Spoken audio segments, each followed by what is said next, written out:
No doubt about it, artificial intelligence is almost everywhere, and in some cases, it's changing the game for the better. But when it comes to mental health, therapists say AI is a problem. West 2's Christina Watkins explains how one expert is trying to battle the bot by offering free mental health care.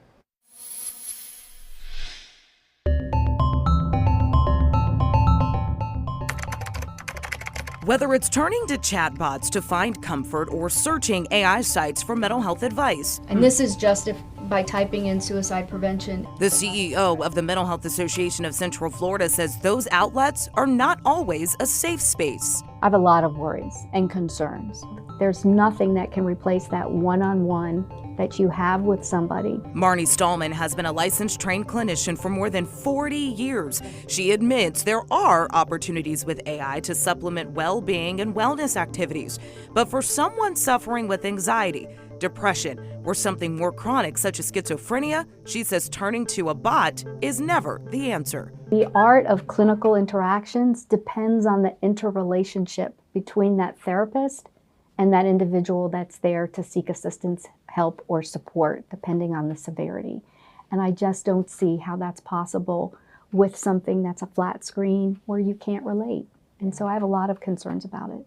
Why do you think this is a popular thing for people when there are free resources available? We have a great problem here in our community that despite where we have resources that are available, like our Outlook Clinic that is free for people without health insurance, we still have difficulty about how to get that message across to the members of our community that need it most. The American Psychological Association calls AI chatbots a dangerous trend. Recently, they called on the Federal Trade Commission to put firm safeguards in place to protect people from hurting themselves.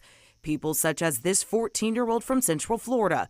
His mom is suing an AI chatbot service after she claims it encouraged her son to take his own life last year. That is the worst outcomes that we could have ever have experienced, and my heart goes out to that family and for other individuals to feel like that's the only alternative to get to that point. What would you say to someone who feels as if this may be their only way to get immediate help? I still think that that immediacy can be met through telehealth. We have it here at the Outlook Clinic, as I said, BetterHelp, FindHelp.org, all good mechanisms to find individuals that are available remotely and immediately.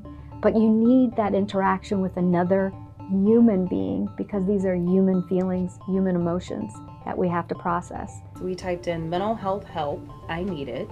Stallman is one of many working to battle the bot to spread the word there is help in Central Florida, whether you're insured or uninsured. The goal, she says, is to combat the stigma. It is perfectly healthy and okay to go and speak to somebody about how you're feeling and to reframe that when you're having those experiences where you might not be having or be at your best, it doesn't necessarily mean you have a serious mental illness.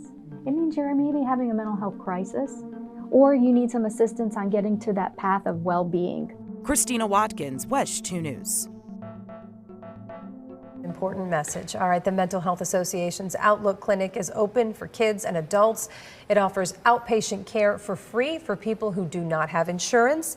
If you or someone you know wants to learn more about it, just head to WESH.com. And remember, 988, the Suicide and Crisis Lifeline, is also available 24/7 for anyone in crisis.